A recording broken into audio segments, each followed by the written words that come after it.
Hey everybody, and welcome to another session of the Magic Master Summit. I'm your host, David Da Vinci, and today is a very special guest. In fact, he was one of my role models, and I looked up to him a ton and still do, not only just in those early years as a performer, but continued on in my success. And a lot of that is due to some advice that he has given to me. He's been a headliner in Las Vegas for 15 years, doing more than 12 shows a week, and now he continues his career. But welcome to the seminar, Rick Thomas. Thank you so much for joining us. It's a pleasure. I'm glad I'm cared about in some way or form. Well, I'll tell you something that was very funny. I was talking to Mark Kalin the other day, and Mark said, "Isn't it great that us old guys are still performing?"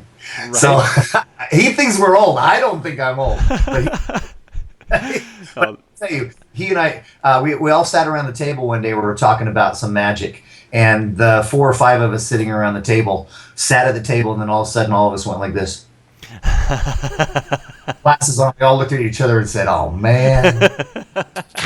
So I'm not going to wear my glasses. Nice. Well, that's one of the cool things about this summit is that I've been able to network with magicians who have become really close personal friends over the last 15 years or so, and some of them were my age and we grew up together, and now we're headlining in our own various things, and others were a generation in front of us, and we're on World's Greatest Magic, and now you're still passing on that information. I've been a role model and really helped me develop as a career, and really and your topic of today is performance and personality, and you really helped me in the beginning learn that. One, because you used to do a killer deal where you would do like buy one get one free tickets to the Tropicana, and so I'd sit outside on the slot machine that was out the one that you could do without actually putting money until I got that free ticket, and then I must have seen your show a dozen times, and what I loved about it is I learned a ton.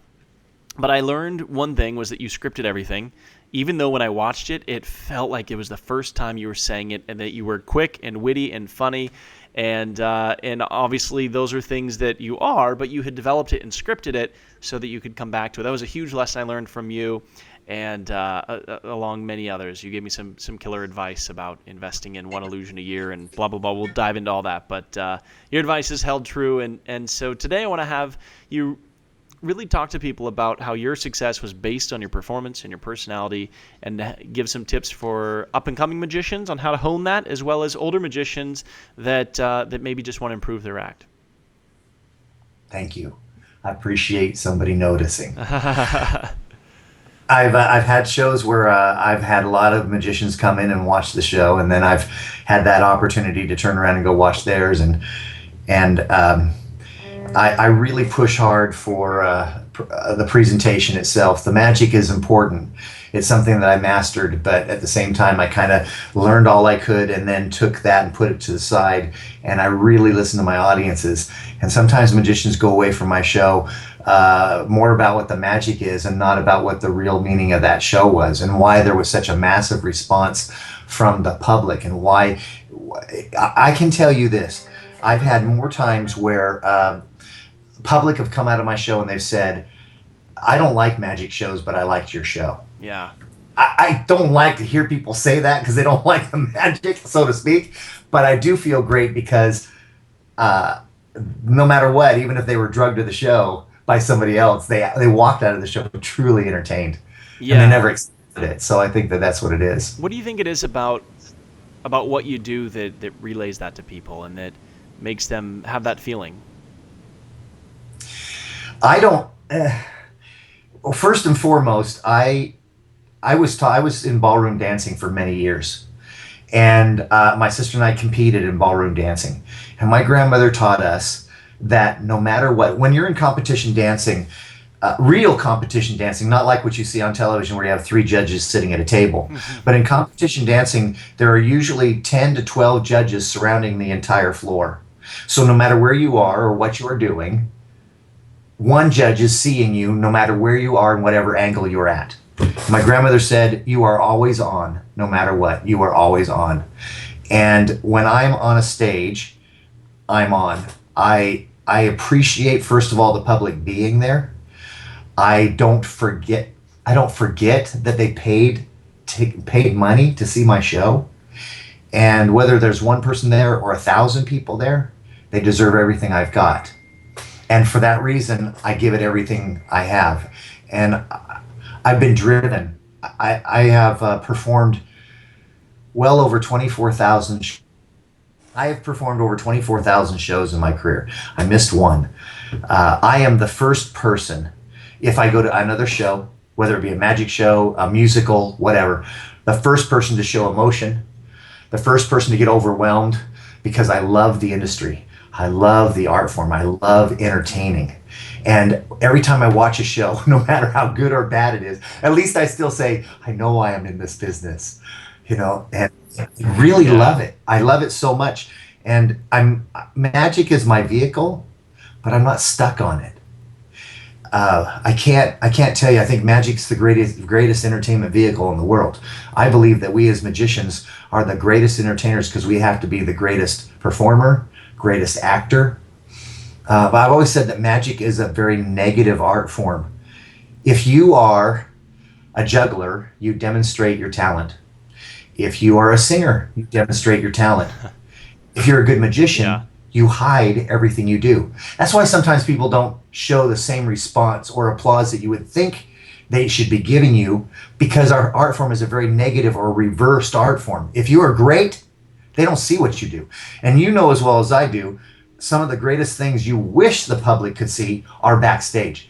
Then, That gives me chills because all of it comes back to your magic is nothing about it. It all comes back down to your performance and your personality. Being able to entertain, like you were saying with your vehicle, your method is the magic tricks, but really, at the end of the day, you're trying to push you, right? you got to break that wall. The first 30 seconds you're out there in front of the audience.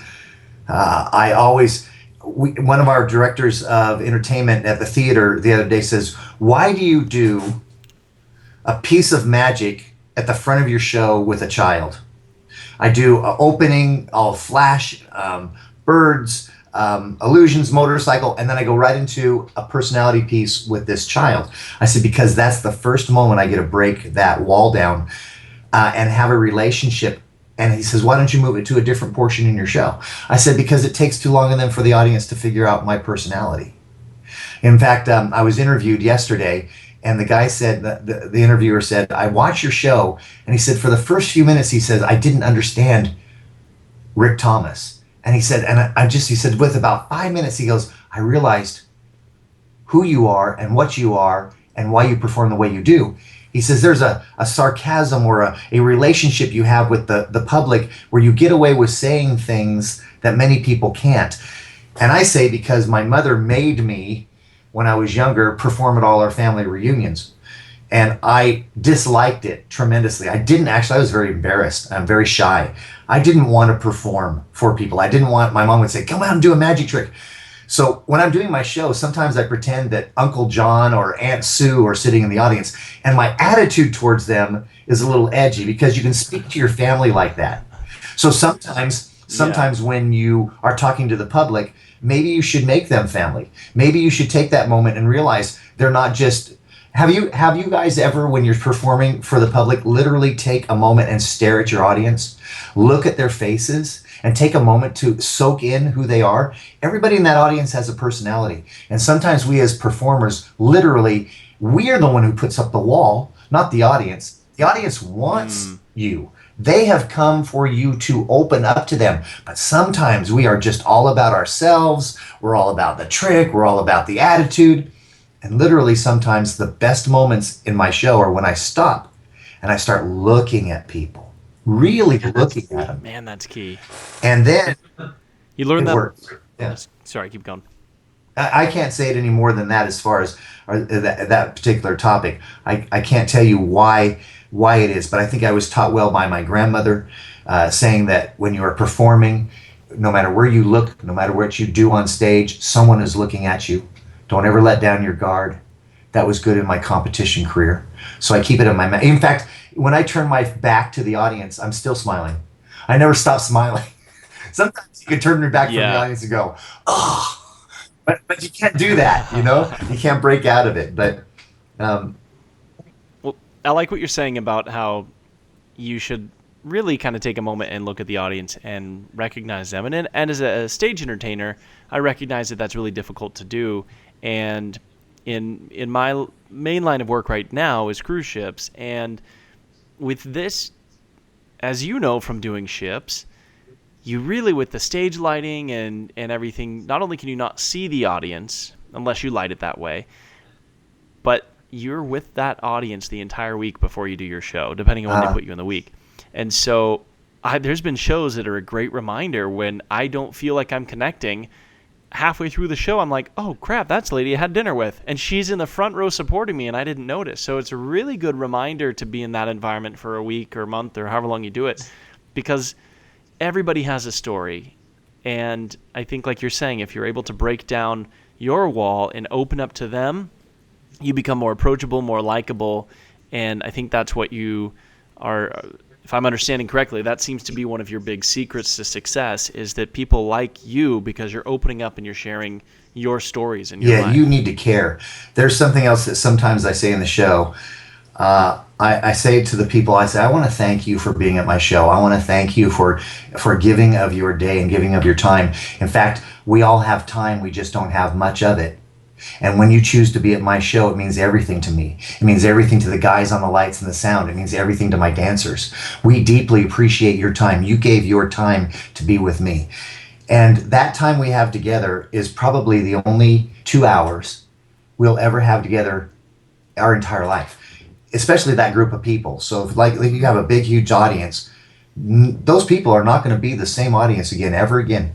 You only have those few moments with those people, and then life goes on. So to realize that you are responsible, you are literally responsible for the next 2 hours of these people's lives, to make it or break it in their life, not just yours, and that you're in it together and you're there for the ride, then you start understanding it.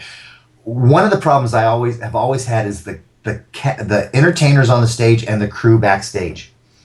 The crew backstage are very separated from the audience. And I can tell for the years I've been performing, many times the crew, they'll get lax in their entertainment, or they don't show much enthusiasm for the show. They lose enthusiasm. And I tell the crew, guys, you have to remember, you may not see that audience out there, but you're critical to the show. And if you don't take it serious, it's going to affect the show. And it's kind of sad because they don't have that relationship with the audience that I have. But you can feel it. I feel it in my shows. And I even go back to them. I say, guys, there are people out there paying to see this show. Stop messing around backstage. Make it serious. Yeah. And there's sometimes in my shows where, we can have fun times, but I'm actually a very serious person. Even when we have like a final show after doing like 2 years at a theater or something like that, and everybody on stage starts pulling tricks on each other and messing around, I just can't do it. I have to make sure that my show is right for the public. And maybe it's I become a person who's no fun, but I can tell you this, I take it too serious. And I look at those people at the end of the show and they walk out after the show and they just, and that too, it depends on the kind of show you're doing. I have always, every show, my entire career, gone out after the show and shaked hands with the audience. And at times when the audience is a big house, I have been outside shaking hands for an hour to an hour and a half after the show, making sure I shake hands with everybody who wants to as they leave. And the greatest success I've had in my career is word of mouth. People, even when I was in Las Vegas, they said, Rick, why are your shows so packed? And if you ask the public, there are people who've seen the show 4, 5, 6 times. We had 2 women from Germany who'd seen my show 46 times, and they lived in Germany. And when they came to Las Vegas, they would see my show 2 or 3 times every time they were in Las Vegas, because of the relationship, because of how they felt.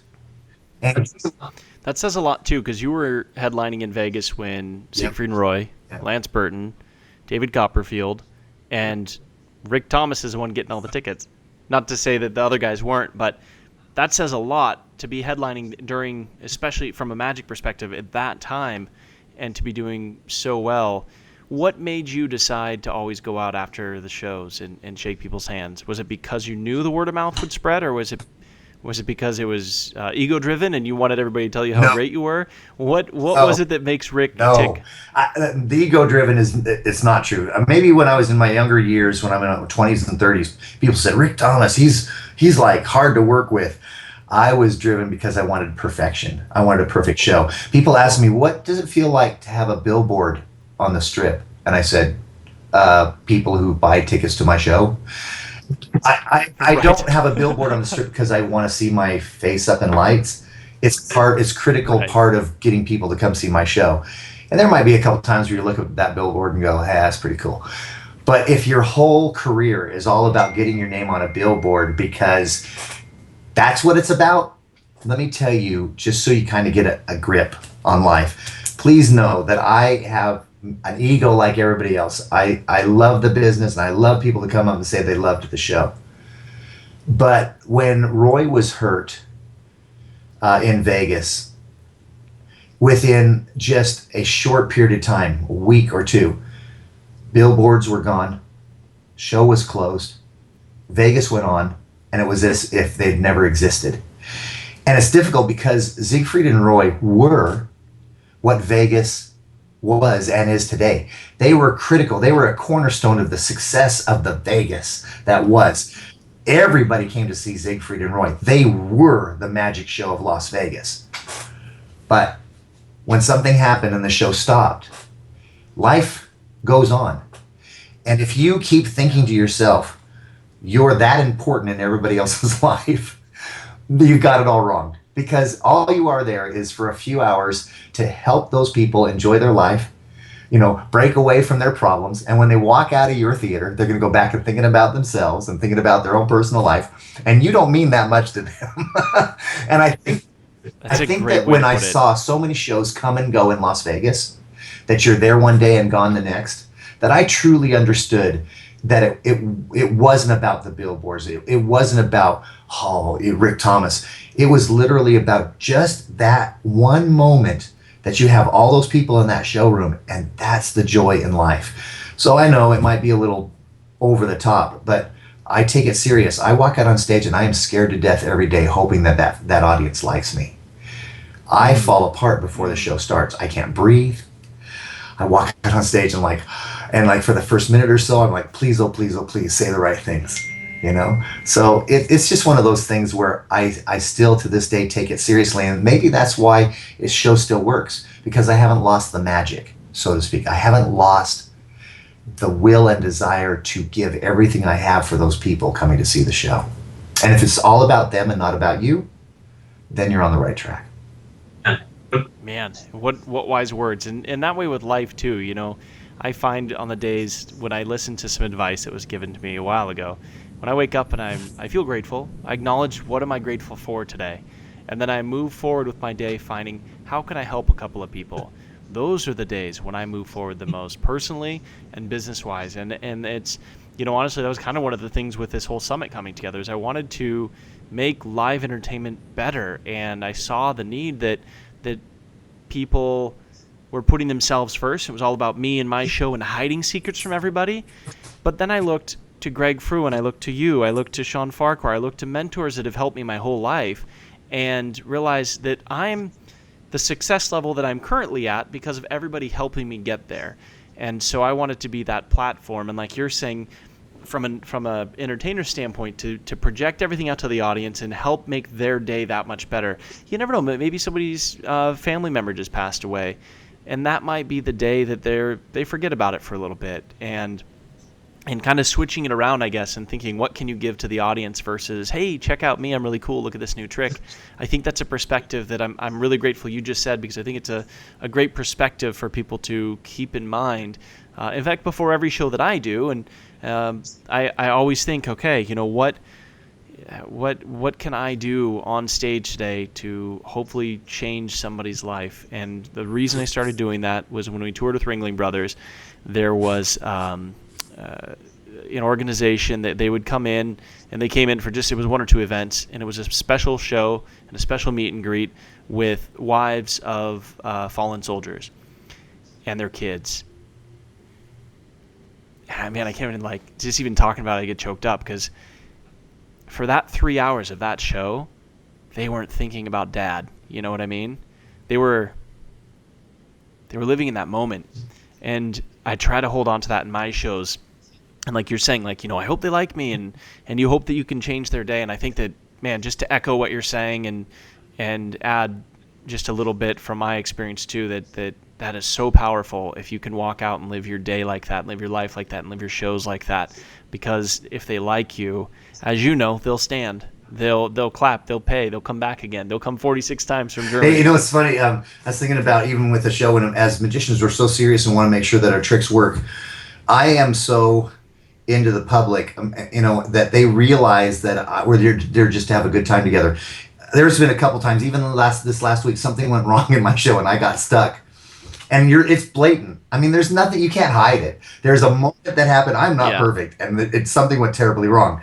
And the public knew it, and I knew it. And I walked down stage, and I look at the public, and I said, I think I got stuck.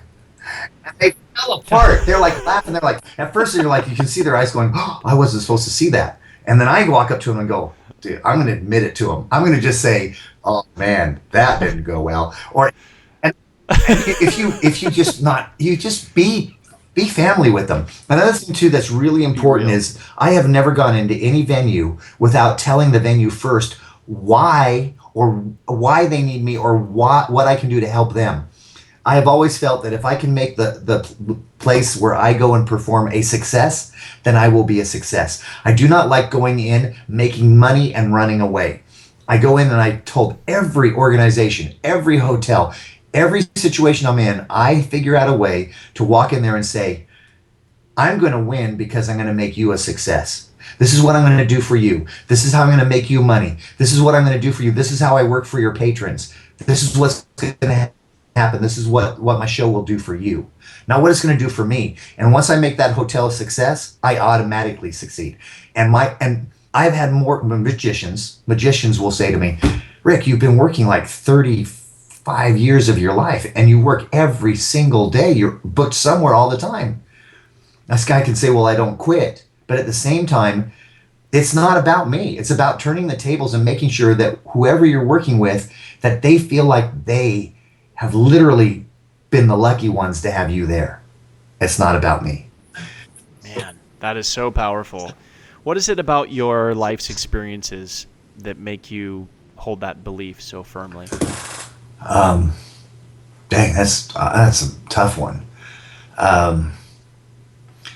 I don't know what it is. I think that my show, I probably do know what it is. My show has always been about following your dreams. So every day in my show, I tell the audience they have to follow their dreams. At the end of my show, I say, we all enjoy our lives because of the dreams that people had before us. They had dreams of freedom, dreams of invention, and dreams that are now a reality. And for this reason, you have to follow your dreams, not only for yourself, but for the rest of our future. And thank you so much for sharing in mine. So I am telling them that whatever they saw me do on stage, I wish them tenfold in return. And I can tell you, when people walk out of the show, they'll put their arms around me and say, thank you for telling us to follow our dreams. I also make sure that in my show that people, okay, let me put it this way. You know what amusement park gives me a headache? Epcot Center. If you've ever been down to Epcot Center, it's like absolute overload of technical and all this kind. It's an amazing theme park for Disney, but it's like in your face all day long, and I walk out with a headache. So I've always wanted to make sure that with my show that people walk out edified. They walk out more than, wow, that was a cool trick. And I can tell you, all you need to do is stand next to me at the end of my show and watch what people say. Thank you for your message. Thank you for how you made us feel. Thank you for telling us to follow our dreams. And I do it my way with how I do the magic. But again, it's still about them. I want to leave a message. I don't want to hit them over the head with something. I don't want it to be a show where it's so, lectured series kind of thing. But I want to make sure anything's... Your Skype's frozen up on there just a little bit there, so we'll pick right back. There's a saying that I love. It says, be a little kinder to everyone because you have no idea what they're going through. I was talking to one of the guys from the Letterman, very old group in the world of singing. But he was saying that, he says, whether you're friends or not, whether they're an enemy or whatever, he says, there's nothing wrong with showing them that you appreciate their talent. And he says, tell them they're good. Tell them they're great. Make them feel important. And he says, it'll be amazing how much more your life becomes worthwhile. Stop making it all about you. Great words. The magicians who have problems in the business are those that keep making it about themselves. You gotta do more. You gotta care a little bit more. How does performance and personality relate to, you and I have talked a lot now, kind of referencing stage magic. How does it work and apply more to kids performers who are doing, maybe they're doing kids' birthday parties, that's what they love. Maybe they're doing it because it's the next step, and maybe they don't have the passion for kids' parties. So how can those people really benefit from what you're saying? Oh, when you do kids' parties, you just have to have an open heart. I did kids' parties for years. I grew up, I was 13, 14 years old. I was doing kids' birthday parties. And there was a time when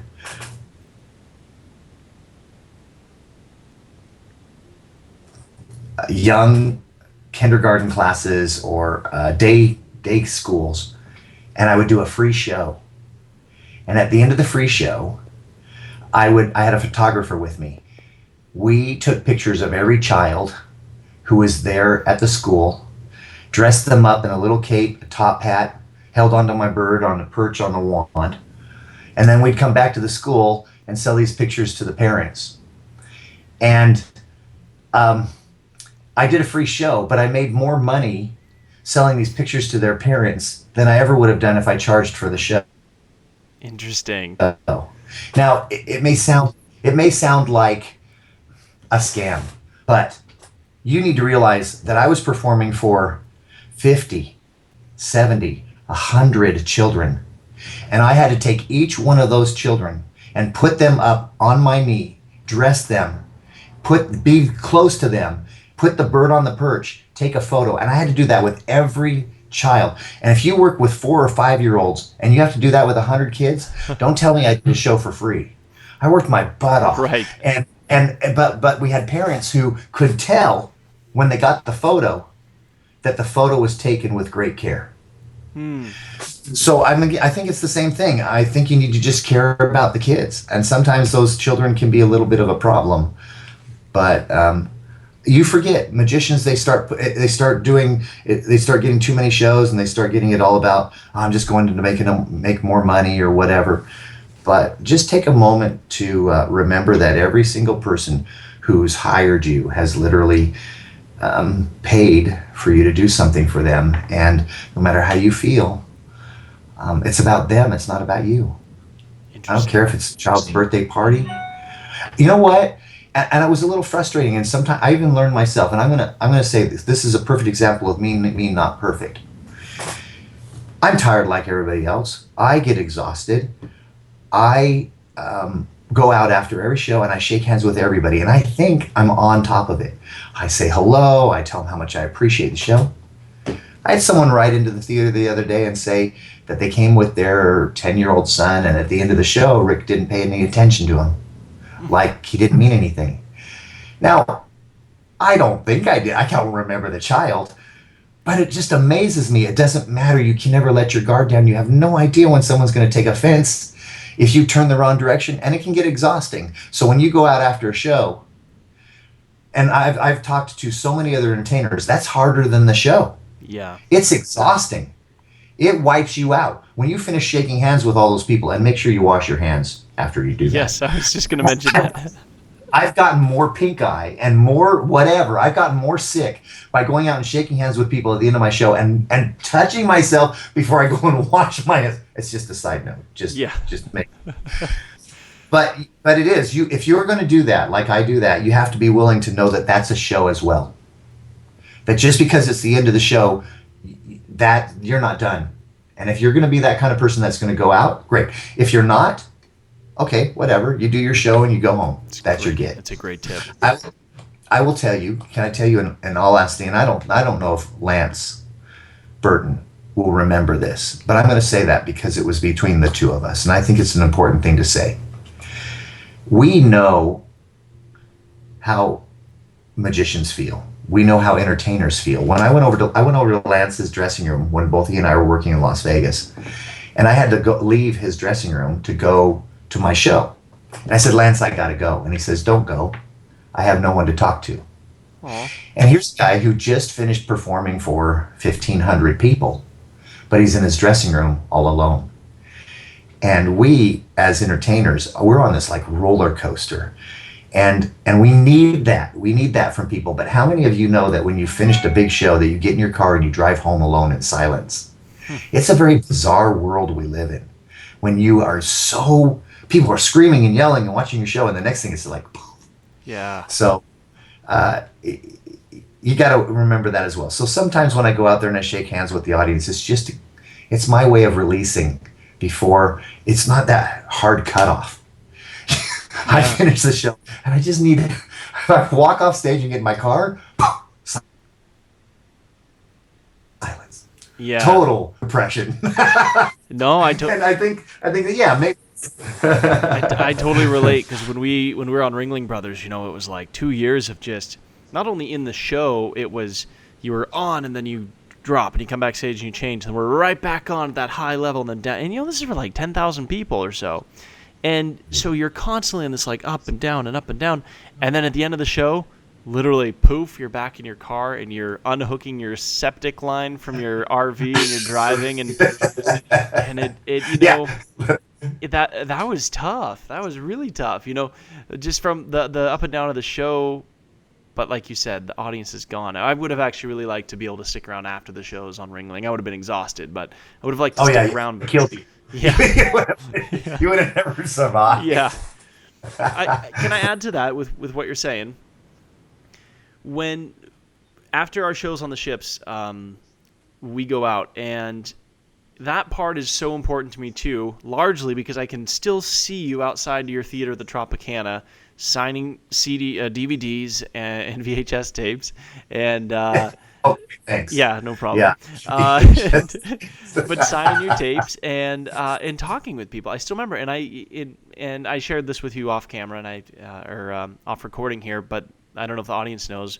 My wife and I got married very young. She was 17. We honeymooned in Las Vegas, and we went and we saw 2 shows. Which don't honeymoon in Las Vegas if your wife's 17. You can't do anything. But we went to your show, and you gave us so much attention, and also Mac King, and his show was fantastic as well. And we ended up in both performances one way or another. And after the show, you gave me and my wife a piece of advice, and I'm hoping you can share that advice. And you had told me before when we were lining this interview up that it was advice that was shared with you. Do you know where I'm going with this? Yeah, was it Jim's advice? Yeah. Absolutely, no question about it. I was also very young in my career, and Jim Steinmeier said to me, Rick, do yourself a favor. Create one illusion a year. Master that illusion, and then do another illusion the next year. Add it to what you already know. And he said, in 10 years, you'll have a show. And you'll have a show stronger than anybody out there. He says, those that falter, those that don't quite get it all together are the ones that have all this money or whatever it is to get this whole show together. They throw all these illusions together and they don't master anything. They don't master anything because there's just too much. Magic's difficult. And I can tell you from Copperfield all the way down to those who've been pro in all different directions, those that are successful professional illusionists will tell you, or magicians, it takes a long time to fix one illusion and get it right. And if you have 10 of them in your face, it just doesn't work. So though I couldn't afford to buy more than one illusion a year, it was always in my head, you know what, this is the best way to do this. I can work on this one, the rest of it's strong. And even with David, he'll tell you, you don't ever change your whole show. Take 1 or 2 pieces out and try something new, but don't do a completely new show. It will implode. Yeah. It will be horrible. Yeah. No, but Yeah, you have to have some strength. You have to have something that you know is going to work and save your show when the other stuff doesn't. yeah, So, you gave us that advice 12 years ago, and we've probably got we've bought and sold some pieces, but I would have to say it's right around that dozen mark of things that, maybe they're not original pieces. Some of them are, not all of them, but it's our twist on it. It's our touch. It's our time, our choreography, our directors and producers that helped us create those things. But by doing one a year, even if we buy two or three at the same time and we're really wanting to put them in, it usually takes 2 or 3 years to get them where they need to be in the show. And Fireball is a perfect example. And another one of the sessions with Stephen Urardi, I talk about how I did a show for Greg Fruin. His dad called me to go down to Kansas, work with some tigers for a week, did a little bit of training, and I put them in the show. And Greg's props are down there, do this, do that. And it was like, to me, it was just like, cool, I get to do this. And for 12 years, I was asking Greg to build me a Fireball. And finally got it, and it took 9 months to get it to where it is now, which is now I feel really good about it, right? It's my version of his illusion. But I hadn't got to really fully share that your advice that day, how much it meant. Our levitation is very unique to us. Of a lot of the pieces, from our catapultry to a lot of the things that we do, it was that, like you said, we get one a year. And that's when you could really infuse your personality into those tricks. Because if you get multiples, you're just going to throw it in there. Because I think you probably were in the same situation, because we both worked Sandcastle. And Sandcastle said, in my situation, they said, hey, come on in, we want you to be like Rick. And I said, well, I'm not Rick, but I'll do the show. So we had our deal, our contract, our negotiation, and they bought a Table of Death, a $1 Million Mystery, and a Bird to Girl. it's my show. It's my But it looked different, That's right. And then I had just purchased Shroud, and I had a plexiglass sub-trunk, which was pretty unique at the time. I had some other pieces that were unique, but I think they saw me and said, hey, we want you to be Rick, and that format worked in Guam, let's do it in Saipan. I don't know, and I'm not trying to make that sound negative, but we put all these pieces together, and some of them were better than others. And like you were saying, never take your whole show and redo the whole thing. That was a case for us where even my Dove Act that I had won gold medals with was changed. And so that's an example about that. Man, I'm really trying to be careful to not make that sound negative, because there's so many good experiences and lessons I learned out of it, and I don't intend it to be a negative thing. But yeah, it is what it is on that point. The best thing to do is just compete with yourself. It's great. Stop competing with other people. And it's so hard because we're all so jealous of other people or their successes. And it's really hard to not look at one person and say, oh, I wish I had this or I had that. When I was one of the first very lucky people in the world to have an origami box. Literally, David Copperfield had one, the Pendragons had one, and I had one. I'd watched Doug Henning perform the origami. I was doing public relations at the Long Beach Convention Center, and I was back there, and I said, Jim, this is the greatest thing I've ever seen. And that was when only Doug was doing this. And I said, is there any way I can get a hold of these? And he goes, well, I'm not going to make very many. But he says, you know what, Rick, I think you should do this. And I was one of the lucky few. That's not the case now. But I remember when I said it, all I need is this one box or this one illusion, and this is all I'm going to need. I'm going to be famous. I'm going to be the greatest thing on earth, blah, blah, blah. And it was all about that one box. Well, little did I know, I mean, dozens of illusions later, it wasn't the only thing I needed. But I based my success off the origami. I said, this is where my success is going to be. And I realized as I began to grow, and I think I might have told you once, I said, you start finding who you are at about age 30. You start figuring it out. You start figuring it out. And I think what it was that I found out was people better start coming to watch Rick Thomas, whether he does a card trick or whether he does the greatest illusion in the world. They shouldn't come because of what I'm doing. They should be coming because of who I am. Man, you're giving us gold nuggets here today. I love it. So don't rely on the illusion. And I learned it with the origami. I learned it every time I've done a new piece. I've realized that one hasn't made me the famous person I think I should be. It's who I am, how I treat the public, and how they feel walking away from my show. Very rarely do they remember all that you do as a magician. In fact, most public get everything mixed up. And most public walk out of your show thinking you're better than you really are. Right. Because they take one piece from something that you've done and something from another thing that you've done. And when they try to explain it to a friend, it is so much better than what you did on stage. The worst is when it's on a ship and they're like, we really love that thing where you made a motorcycle appear. And I'm like, I don't have a thank you. Yes. Yeah, you have to just nod your head. Yeah, that's great. That's great. And you know what? I'll tell you a funny thing about cruise ships. After doing those, as I did extensively for years as well, your audience. They're a captive audience. You can't hide from those people. So I always made sure that my show is towards the tail end of the cruise, because if you do your show at the front end of the cruise, you have no life. You can't go out of your cabin. You can't go anywhere you have to be a people person.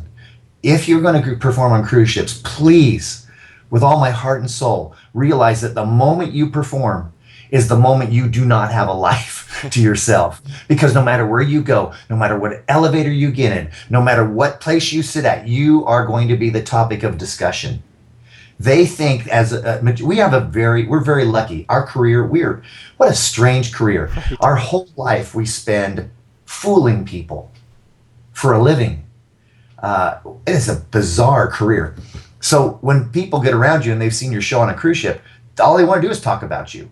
So you better be prepared to be that kind, caring person, or you won't survive it. Yeah. But after a while, I was like getting exhausted. So I said, no, put me as like the final show on the ship, because the people would get off and they'd go. Yeah. I could be incognito the whole cruise. Nobody knew who I was. Yeah. Let me ask you this. Other times though, you magicians, they love it. They love that. They want to be known on the cruise ship. So put me first. Definitely depends on your personality, doesn't it? Or how you feel that week. Yeah, that's right. When you're designing a new illusion or a new card trick or a new kid piece, when you're putting something in the show for the first time and you're conceptualizing it and you're thinking, this is what I want to do, you come up with it and you get ready to put it on stage, what does your process look like for infusing your personality into that routine? I would say first and foremost is be prepared that you're not going to get it right the first time. That's gold. I think that you need to. My watch trick, I think, is a very famous piece where I smash the guy's watch. That whole routine is. I think you could take my watch trick and show it at a magic convention and break it down piece by piece as far as structure and what I do and why I do it and how people get carried through that piece and how people remember it and how I have a woman in the audience be the I do girl and all these things are tied together. When I first did that piece, I literally had a man from one side of the audience come on stage and a woman from the other side of the audience, and I brought them up and I did the piece and I walked off stage and I said, it has to be a husband and wife. And then, because I realized there's a relationship between the man and the woman on stage. And when I destroy something on the stage and there's that relationship between the husband and wife and you see them butting heads, that's where the comedy is. Yeah. Between the relationship between a man and a woman and a husband and a wife. So those things I didn't know at first. And you just have to be aware of it. But you have to be very careful. You have to listen. The worst thing I've ever watched is, I know as magicians we're stuck doing our illusions, but I see it in comics more than I see it in magicians, because sometimes our show is what it is. But I've seen comics die on stage because they don't know when to turn the corner, because they're not listening to their audience. If you're a show where you're very edgy and you say things that are a little blue, and that's the way you are, but your audience at one point moans, and if you can't take that moan as that particular group, that's not the way it goes, and you don't switch yourself and kind of clean up your act, you're going to fall apart. So again, listen to your crowd. Listen to the way they applaud to you. Listen to the way they laugh. Why are they laughing? And so those are the things that I do. So it is just trial and error. Yeah. It's trial and error. You get and I've been told this week we're putting some new pieces in the show, and I warned our directors. I said, please be aware that the first day or two I do this, I'll walk off stage and I'm going to have to say something different because it just didn't work. I said, I know that the structure works and I know that the piece will work and it'll be a great piece, but Rick Thomas isn't Rick Thomas yet. And Rick Thomas wasn't Rick Thomas. It's taken me years to figure myself out. That's been a reoccurring theme too. Every time that happens, I keep trying to point it out when somebody's kind of echoing somebody else's words. And man, like you said, you'll start to know who you are at about 30, and that's ringing true. Jeez, is that ringing true? I know who my character is. I know what he says. I know what he doesn't say. I don't know how to define it, but I can tell you when I see something that my character would do that. But yeah.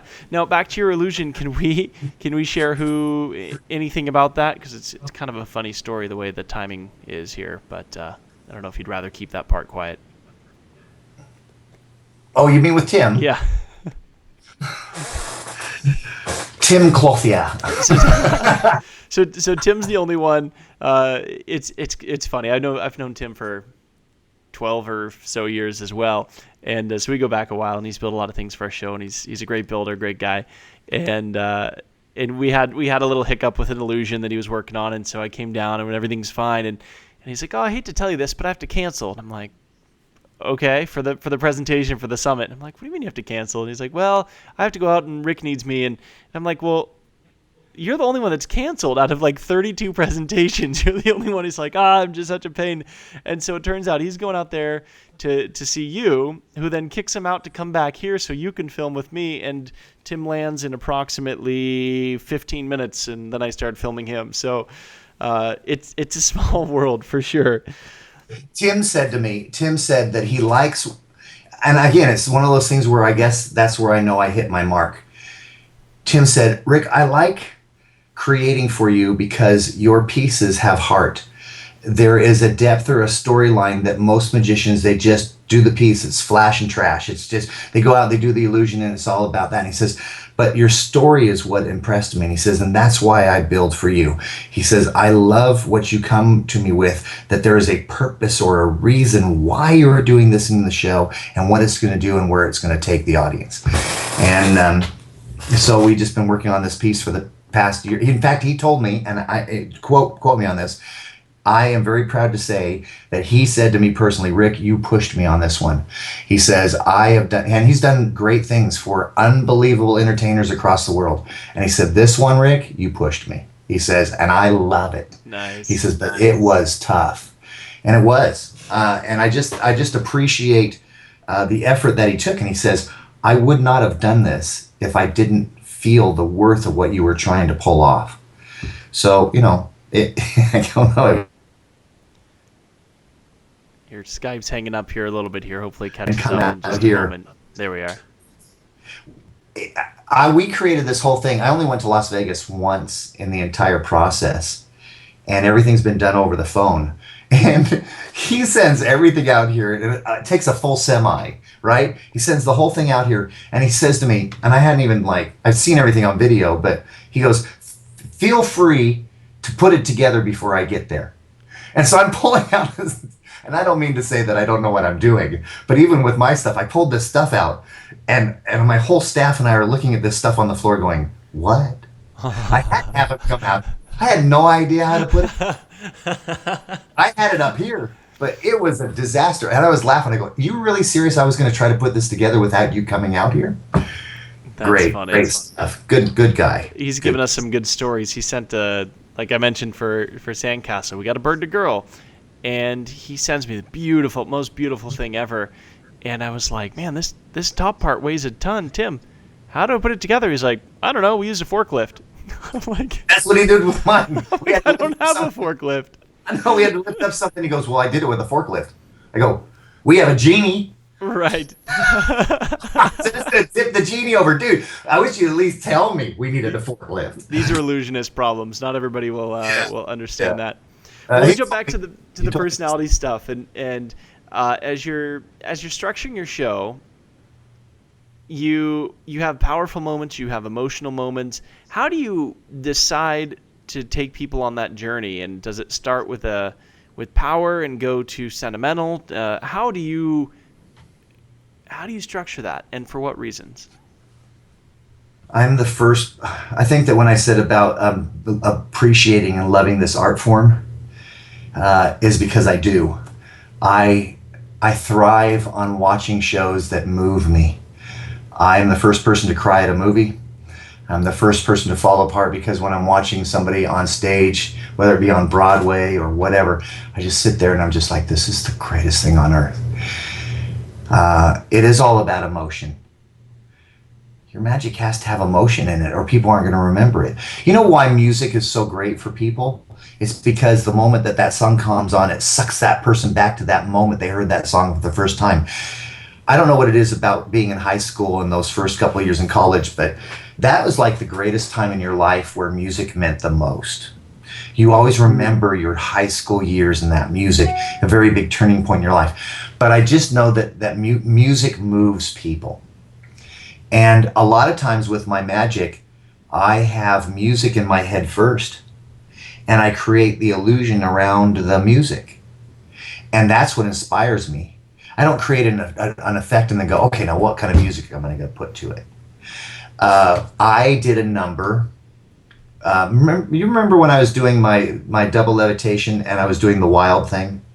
And I was dancing with a microphone and put a wig on the microphone. Yeah. All of a sudden the microphone was really like a girl. I have had more people tell me that has to go back in my show.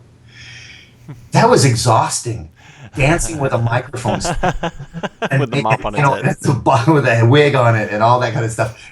But it was all about the music. It was all about taking people back to the music that drives them. And so when I'm talking to this microphone stand and I'm doing all these one-liners with this mic stand, people, they loved it because it fit into their life. Yeah. Magic illusions. You can go two route. You can make most magicians, we want our illusions to look like the coolest thing on earth. You want these illusions to just be, oh, this looks awesome. But sometimes if your illusions look too out there, the public can't relate. So make sure that whatever you're doing, that some way or form, you can tie them into it where they get it. I turned to Jim Steinmeier again, and he always said, make sure that your illusion is very direct. Make sure that it's not like a Swiss Army knife, where you try to take one piece and it just does everything. He says, people don't think that way. You have to have one very direct thing that you're doing for the public and make sure you get it across to them. Instead of you're trying to have one. Oh, another thing I will tell you also is stop using your illusions and judging the length of time you should use it on stage for the amount of money you spent on it.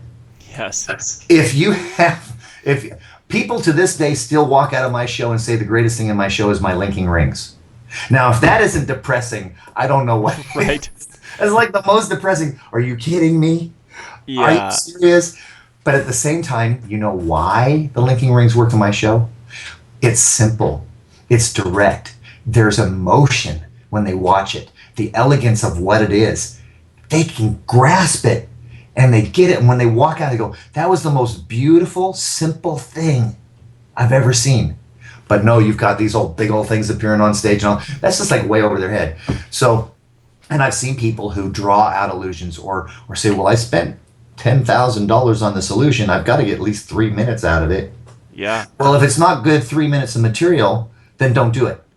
It's like a vanishing dove cage. You couldn't do that for 3 minutes, even though it's twice the value of what you spent on the act.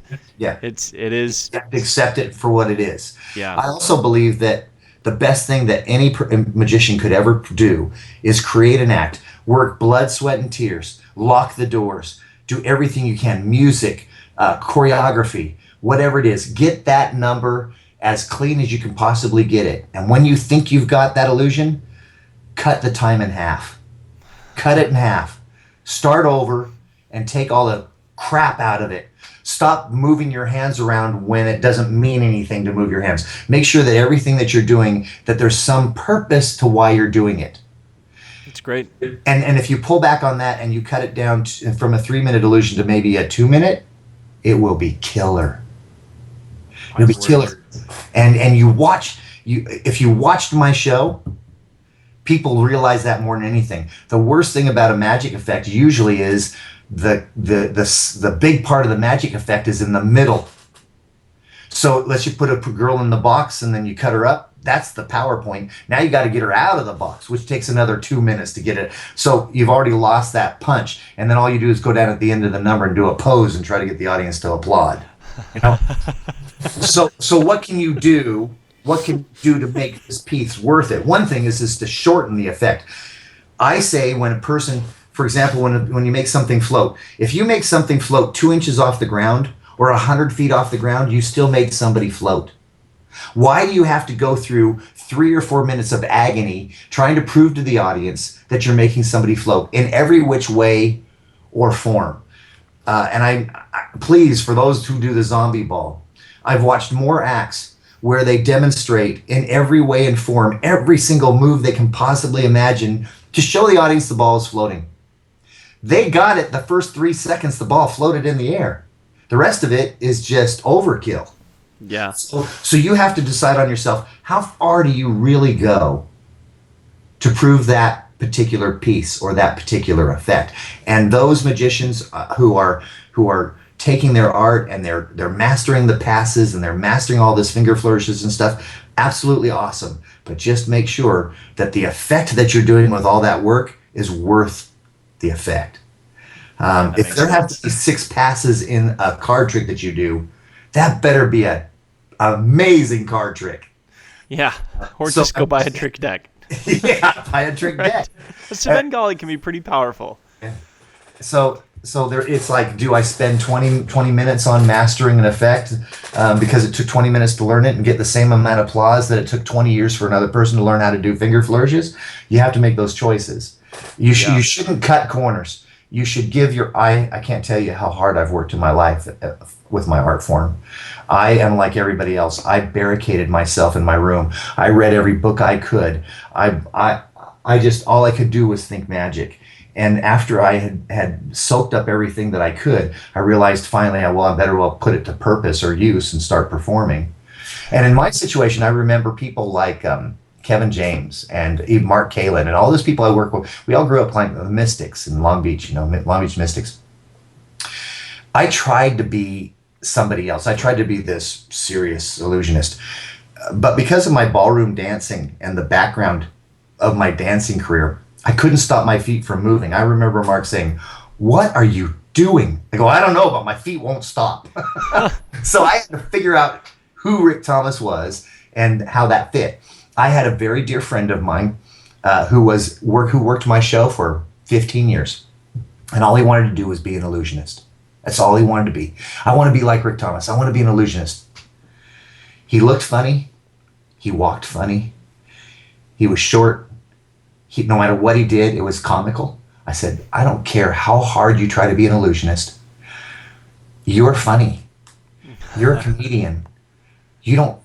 I can't say he's not going to fit a particular genre, and I'm not going to take anybody's dreams away, but he tried so hard to be me." I said, Yeah. "I can't, just follow who you are. Figure out who you are and follow that." And it was just so hard to watch because he was hysterical. Like, you can't do an illusion without people laughing at you. It's like, okay, it's not working.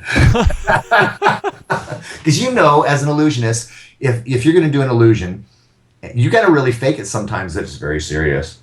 Right. And the whole time you're like almost laughing inside, like, this is ridiculous. But you got to be serious, And some people can't pull off that serious at certain times. Yeah. One thing that I heard you say several times now is a producer and a director. And I think magic's one of those few art forms. I talked about this with Ken Weber, who wrote Maximum Entertainment. We actually it was about a 45-minute conversation for the summit here about how desperately magicians need directors and producers and choreographers, and we're one of the only forms of entertainment, of live entertainment. Maybe the one exception would be comedians. I mean, then maybe there's another exception, but it's very rare for, if you go to Broadway, there might be several shows. Or same here. We'll use Vegas as an example. I'm filming here from the Monte Carlo. The magic shows, some of them are the only shows on the entire strip that don't have a producer, a director, and a choreographer. And that, to me, amazes me that as an art form, we have so much more potential than we're using because we aren't working with producers and directors and choreographers. How, obviously, that's a big part of your success because you mentioned it a lot, and you've mentioned Steinmeier. Can you give some advice to people that are watching this or listening to this on the importance of a director, producer, choreographer, when to use it, why to use it, how do you find them? Just a a 10-minute talk or whatever it ends up being on that, because I don't think people are really covering how important that really is. Well, I'll tell you one thing, whether you like it or not, you will never see yourself live. You never get to step outside of your body and watch yourself. You can watch videos of yourself, but you can't see yourself live. And for some reason, when you put yourself on video, yeah, you can see some flaws here or there, but when you watch another person live, there's something about it that you can say, oh, they've got it or they don't got it, or you can pick it apart.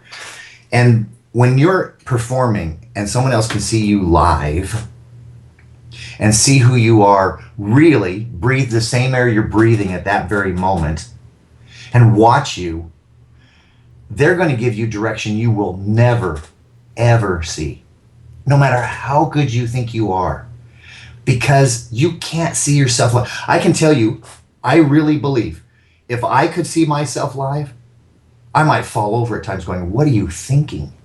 Yeah. Because what you think is good or what you think you're performing doesn't always come out live right. And there's no reason. I'm doing these new pieces in my show, and our sound guy said, and I'd spent, I don't know, 2 weeks on creating and mixing a new song. And I was so proud of this piece, and we're playing it in the showroom. And he said, Rick, I don't think this fits. I was ticked. I said, don't you tell me. And I'm like, hold on, Rick. You can't see yourself live. You think it's working, but they see something different. So I listened to him, and I went back, and I restructured the piece, and it's better. Nice. And it didn't come from me. It came from a sound guy watching it going, it's just not happening. So as far as a director, you need other eyes to see. Yeah. What kind of, for an illusionist on ships or a kid performer, those are probably going to require 2 different types of sets of eyes. Can you give us an example of who to use for each? Wow. I would say as a kid performer, the only person you have to please is mom and dad. The kids, if you do a kid show and for some reason the kids can have a good time, but you still got to remember that mom and dad need to get something out of it. So make sure that you follow what their feelings are for their child. They know what's best for them. If that parent does not want you to produce a rabbit and give it to their kid, don't force it on them. That parent doesn't want a pet. or you're going to produce the birthday cake, but they're not going to eat it because they don't know where it's coming from. Yeah. You need to put yourself in their shoes and respect that you're coming into their home, you're coming into their territory, and they know what's best for their children. And all you have to do is please mom and dad. Make sure you do a good show for the kids, but it's critical. The relationship's very important there. So for that, that's the eyes you got to watch. What about for a stage guy? Ask the question again, and I'll figure that one out. So director, producer, choreographer, whose eyes should you be looking at for? You mentioned for kid performers, but what about for stage performers?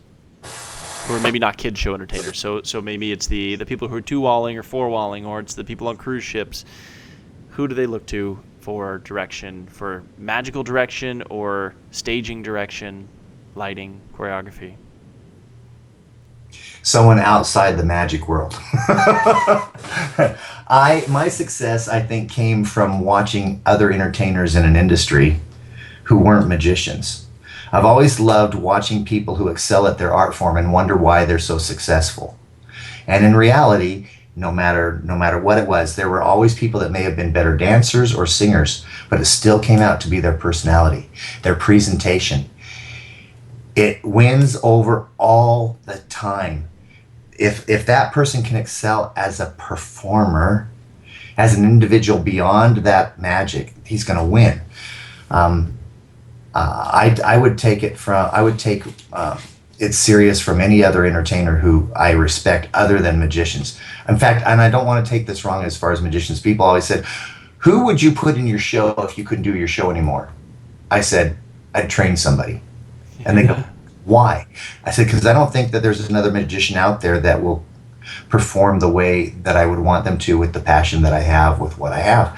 But I might be able to find somebody who has that particular style of presentation and doesn't always come from the magic field. In fact, I've always said to people, people say, who do you want to hire to perform as your assistants? I said, somebody who's never done magic before. Yeah, so magicians' assistants come in and go, I've done this and I've done that with this magician and I've done this here. I love to teach new people magic because I get to train them the way that it works for me without them thinking they know it all. It's that way with my wife because she, obviously, as I mentioned earlier, we married really young, so she didn't have, she didn't go to college and didn't have a dance experience. I mean, she was a waitress at a restaurant, and now she's, like a headlining role on Ringling or on the ships or wherever we are.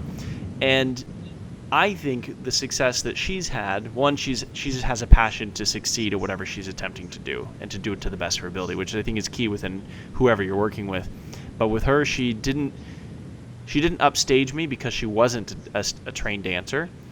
And so what we had to do is really mold her to be a magician's assistant with how she would look, when she would look, where she would look. Because as dancers, and as you know from working with them, sometimes it's easy, and you spot magicians with this all the time, who the assistant just upstages the magician because they are a trained dancer, and they've had those years of competition. And but being able to just take that over to that for a moment, molding your assistants and in a way that they're not coming into it jaded, I guess. Let me ask you this here before we're getting close to needing to wrap up. Who inspires you outside of the magic community?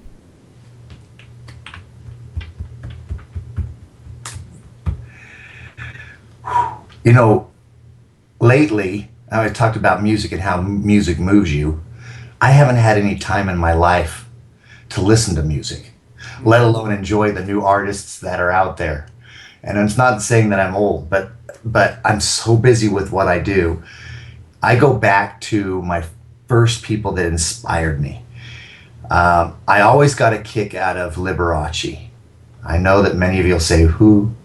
But he was an exceptional pianist, but I would say that there are probably other people out there as good as he was who could play the piano, but it still was how he treated his audience, the relationship he had with those people. And I would look at other actors in television. What's so unique about watching a movie? Watch a movie and specifically watch it to see which person steals every scene. And watch a movie and see where your eyes go. You'll be amazed at that one person out of the 4 or 5 people that are in every scene, that's the person you're watching. Why are you watching that person? Study that person and figure out why that person draws you in. And the moment they're on that screen, it's that screen power. That's why they're the star. There's something about them that just makes them right. And you can't take your eyes off of them. Yeah, there's other people. Well, you need to be, as a magician, you need to be that person. You need to walk out on stage and not have so much ego that the audience can feel it oozing out of your skin. They don't like that. They don't like to be intimidated. They want to like you. They want to embrace you. They want you to they want to be fooled. But as well as I do, there are times when a magician walks out on stage and you're like, it takes you 10 minutes to get over just who they are before you can try to start enjoying their show. And sometimes you don't get to the point where you enjoy them or their show. Right. Even though you want to. I totally understand. It's a great example. I think everybody can relate. I don't know if it's any one entertainer, but I always thought of Johnny Depp was a perfect example of every time he's in a movie, he's like the only person you watch in the scene. Yeah, he is. He's got it. For some reason, he's got it. So if as a magician you want to learn what people enjoy, take time to watch a movie and watch other entertainment and see why that one person out of all the other people you're being drawn to. What makes that person so embraceable? Figure out if there's anything in your life or anything that you are that has anything, you have an inkling of any of that kind of talent in you. or that kind of persona, and work on it. Work on that. Maybe somebody is really good at communicating with people. Maybe another person's really good at the music or whatever. When I put my whole life together and I tried to figure out who I was, everything I did when I was growing up. I played the trombone for 16 years. I had the dancing in my life. I had a mom who made me perform for everybody. Didn't care how I felt. It was all about everybody else.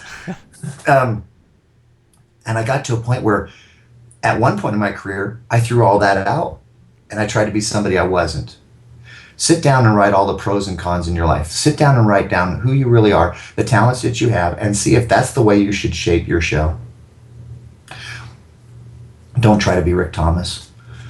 Stop competing against other magicians. Compete against yourself first. I know it's hard. I can tell you, it's so hard to watch people and watch their successes and wonder why they're a success and you aren't. I don't know, but I will tell you that I had a lot of magicians, even people like you, who when I was in Vegas would come up to me and say, Rick, why are you a success? How did you get here? And I'd say to them, you don't want to know. And I don't want to take dreams. I don't want to take dreams away from people, but what I say is what I have done to be who I am, most people are not willing to give that much to being what I am or what they can be. It's a lot.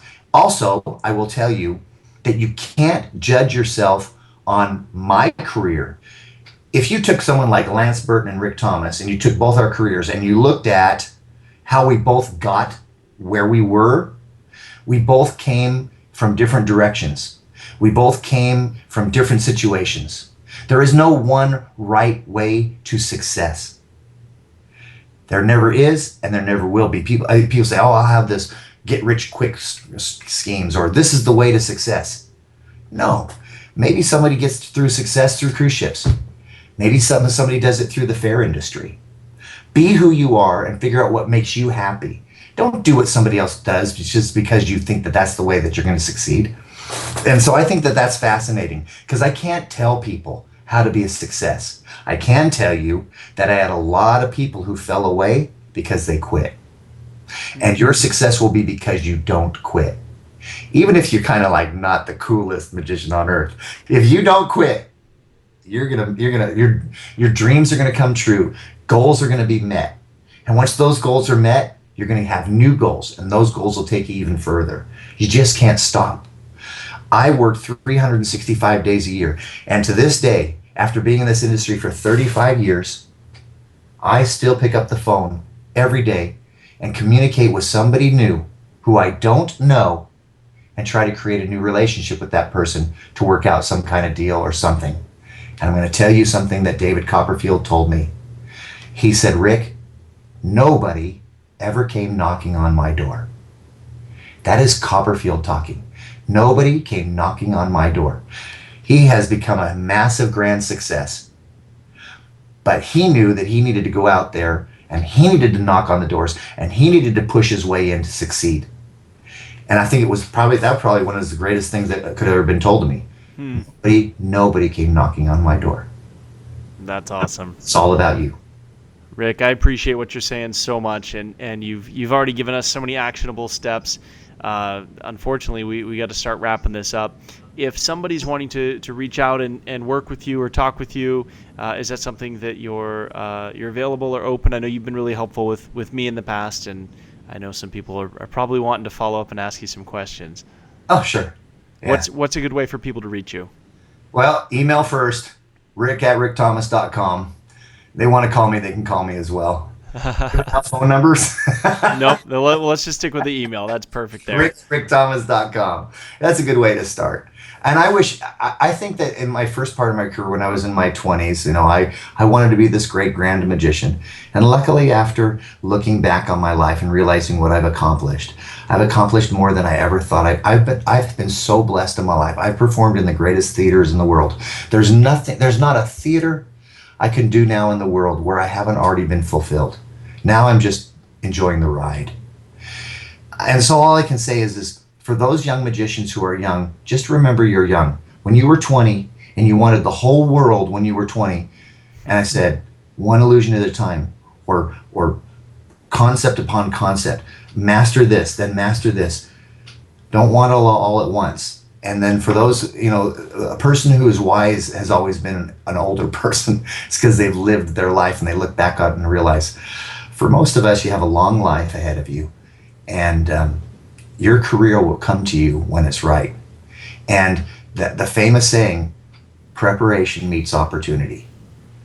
Preparation meets opportunity. Just be prepared, and when the opportunity is there, it will open for you. And it won't be the same. Look, you got Ringling. I can guarantee you there were people out there that said, what? Why am I doing Ringling? I don't know. That was your route. That was the way it made you who you are. I was the magician for the Disneyland Hotel for 2 years. I was 17 years old. I was the youngest single performing entertainer for Disney. They'd never had somebody so young with their own show at Disneyland. They had all the other dancers and singers and people in the parades. But I don't know. And then from there, I went on to do cruise ships and theaters, and I went out to Guam, and from there, I went into Las Vegas. And the only thing I can say about Las Vegas is people said, how did you get here? And I said, well, I really believe, honestly, you don't go to Las Vegas to become a magician. You don't go to Las Vegas to become famous. I always felt that Vegas was the place where people who were already famous went to perform. When I drove through Vegas when I was younger and I watched all the superstars that were there, they already had a show. So I say, have a show before you go out there and try to conquer the world. Start where you are. Start in the theaters in your area. Get on cruise ships. Do whatever you have to do to master your art before you try to conquer something that just could be overwhelming. I am out here in Branson right now, and there's some wonderful entertainers out here. But they're saying, I want to perform in Las Vegas. And I look at them, I go, again, I'm very careful because I don't want to take people's dreams away. But I don't want them to go to Vegas and just be chewed up and spit out either. And you know as well as I do, including magicians, how many people have gone into Las Vegas thinking they've got it, they do the show, and they're there and gone. I can tell you again, it's not about the show, it's about personality. Those people who are succeeding in Vegas are the ones who are superstars because of who they are, not exactly just what they do. So if you rely on your illusions as your success, it's not there. It's got to come from inside, and it's got to be you. You are number one. You are first. Find out who you are and make sure that people are coming to see you because of you, not because of what you do. That's awesome. Rick, thank you so much for joining us. And man, I wish you the most of success, and I hope to come out there and see your show in Branson. I haven't been out there in a while, so hopefully I get to come see it soon. It's beautiful. Thanks, Rick. Thank you.